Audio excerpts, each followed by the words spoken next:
र ताम्रपत्रको निर्माण सम्पन्न भइसकेपछि मन्दिरको तलको बरन्डामा हाम्रो पुरानै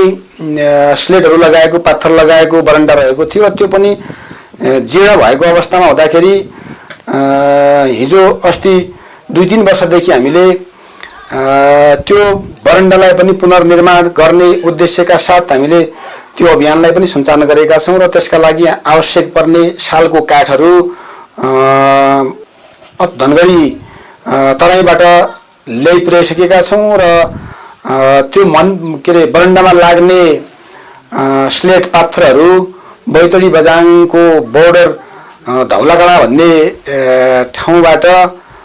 पाथर पनि ल्याइसकेका छौँ र त्यो अब निर्माण गर्नुपर्ने नितान्त नजिकमा पुगिसकेका छौँ र त्यो पुनर्निर्माण हुने तयारीमा छ र यसै गरी यो लामो इतिहास सदियौँदेखिको इतिहास बोकेको मेलौली मन्दिर क्षेत्र एउटा आम यो क्षेत्रका महानुभावहरूको मात्रै नभएर हिन्दू नेपाली अथवा हिन्दू महानुभावहरूको हिन्दू जनसमुदायको एउटा आस्था र धरोहरको केन्द्र रहेको छ र यसको सर्वाङ्गीण विकास धार्मिक तथा पर्यटकीय विकास गर्नुपर्ने यसको संरक्षण सम्वर्धन मर्मत सम्भाल लगायतका यो क्षेत्रका सबै सम्भावनाहरूलाई अगाडि बढाउनु पर्ने यो क्षेत्रका आम नागरिक समाज बुद्धिजीवी सरकारवाला जनप्रतिनिधि राजनीतिकर्मी लगायत सबैको रहेको छ र जुन के अरे आवश्यकता र सम्भावनाका आधारमा विगतदेखि पनि सबै क्षेत्रका महानुभावहरूले आफ्नो क्षेत्रबाट हुन सक्ने स्वैच्छिक रूपमा हुन सक्ने सबै खालको सहयोगहरू पनि गरिराख्नु भएको कुरा यहाँहरूका बीचमा अवगत गराउन चाहन्छु र आगामी दिनमा पनि यो मन्दिरको सर्वाङ्गीण विकास र मन्दिरको सर्वाङ्गीण संरक्षण सम्वर्धन लगायतका यसलाई धार्मिक पर्यटकीय रूपमा विकसित गर्नका लागि अझै थुप्रै हामीले योजनामा राखेका थुप्रै कार्यक्रमहरू जुन निरन्तर निर्माणको क्रममै छन् र त्यो निर्माणको क्रमसँगै हामीले धेरै कुराहरू विभिन्न सरकारहरूबाट सहयोग प्राप्त गरेर बनिरहेका छन् भने थुप्रै कुराहरू हामीले मन्दिरकै सानोतिनो कोषबाट गर्नुपर्ने अवस्था पनि रहेको छ। हामीले हाम्रो यो मन्दिरको 134 रोपनी क्षेत्रफलको चारैतिरबाट बाउन्ड्री हुने काम बाउन्ड्री बन्ने काम घेरपर्खाल र यसको ग्रिल हुने काम र ग्रिल बन्ने काम अनि गेटहरू निर्माण सम्पन्न हुने काम ठेका टेन्डर मार्फत सङ्घीय सरकारको अनुदानबाट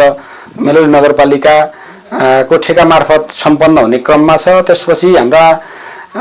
यो घेरबार सम्पन्न भइसकेपछि गेट सम्पन्न भइसकेपछि यो भित्र व्यवस्थित किसिमको वृक्षारोपणको एउटा डिजाइन बन्नेछ। त्यसरी डिजाइन इस्टिमेट अनुसार नै यो बाउन्ड्री भित्र विभिन्न किसिमका रुखहरू धार्मिक रुखहरू लगायत अन्य आवश्यक यसका विज्ञहरूसित सरसल्लाह गरेर विभिन्न वृक्षारोपणदेखि फुल का बोटहरू पनि रोप्ने योजना हाम्रो आगामी दिनहरूमा निरन्तर रूपमा अगाडि बढ्नेछ र सँगसँगै यसको सुरक्षा का लागि पनि हामीलाई समय सापेक्ष सीसीटीभी का क्यामेराहरूका आवश्यकता छन्। त्यसका लागि पनि हामीले पहल कदमी गरिरहेका छौँ र सँगसँगै हामीसित थुप्रै 4-6 वटा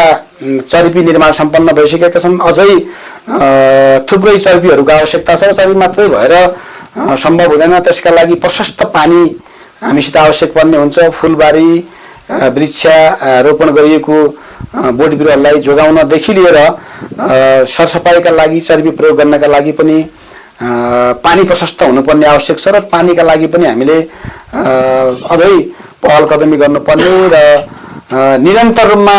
यो मन्दिर क्षेत्रमा एउटा धारा निरन्तर 24 घण्टा आइरहने पानीको नितान्त आवश्यक छ। त्यो पानी भयो भने हामीले यो भित्रका सबै संरचनाहरू सबै फुलबारी करेसाबारीदेखि लिएर यसका वृक्षारोपणदेखि लिएर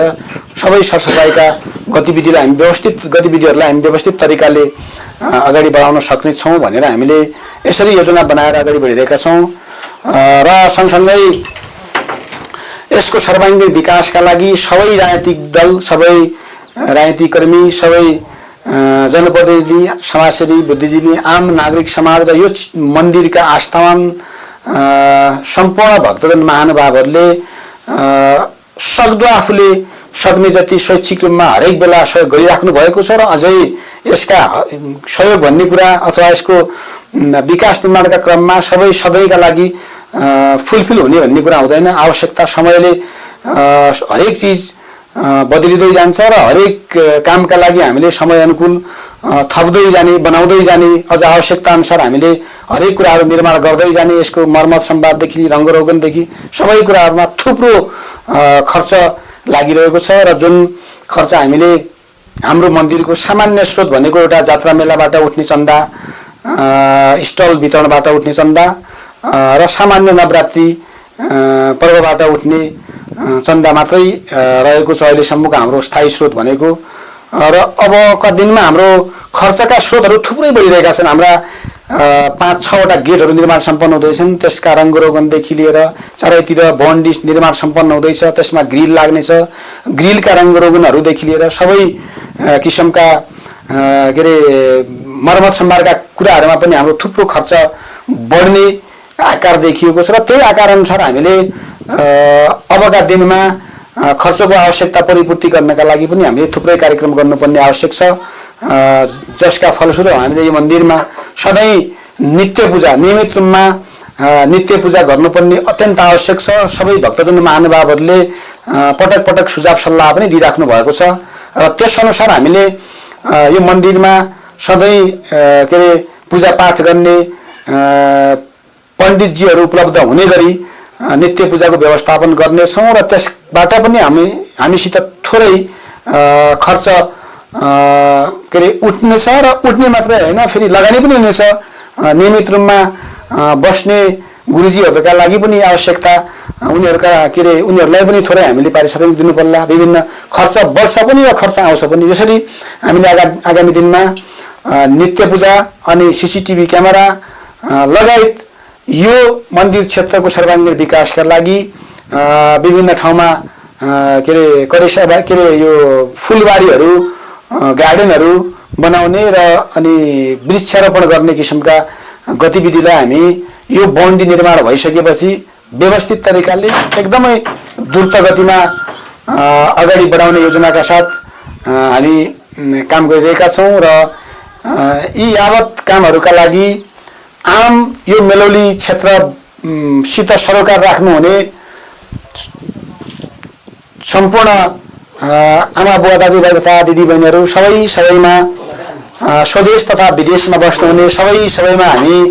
हार्दिक अनुरोध अपिल गर्न चाहन्छौँ। हामी साँच्चीकै देवी देवताप्रति आस्था राख्ने र देवी देवतालाई सर्वोपरि ठान्ने नेपाली मध्येका अझ यो बैतडी सुदूरपश्चिम प्रदेश जहाँ धर्म संस्कृति र एउटा छुट्टै सभ्यता र छुट्टै पहिचान बोकेको एउटा हाम्रो क्षेत्र रहेको छ, त्यस उसले पनि हामी हाम्रा धार्मिक महत्त्वपूर्ण क्षेत्रहरूप्रति सदैव हरेक सालमा अग्रपङ्क्तिमा रहेर काम गर्ने गर्छौँ र यी यावत कुराहरूलाई अगाडि बढाउनका लागि सबै क्षेत्रका महानुभावहरूको आफ्नो किसिमको सकारात्मक सहयोगको आवश्यकता र अपेक्षा मेलौली धार्मिक सेवा समितिले गरेको छ भन्दै आधुनिक टेक्नोलोजीको समय सँगसँगै हामीले मेलौली क्षेत्रभित्र हुने सबै किसिमका गतिविधिहरूलाई आम जनसमुदायसम्म पुर्याउनका लागि एउटा YouTube channel, Facebook ID, website लगायतका नयाँ आधुनिक टेक्नोलोजीका साधनहरूको प्रयोग गर्ने उद्देश्यका साथ आज हामी यहाँहरूका बीचमा यो नयाँ युट्युब च्यानल लिएर सबै जानकारीहरू यहाँहरूका बीचमा पुर्याउने उद्देश्यका साथ आएका छौँ।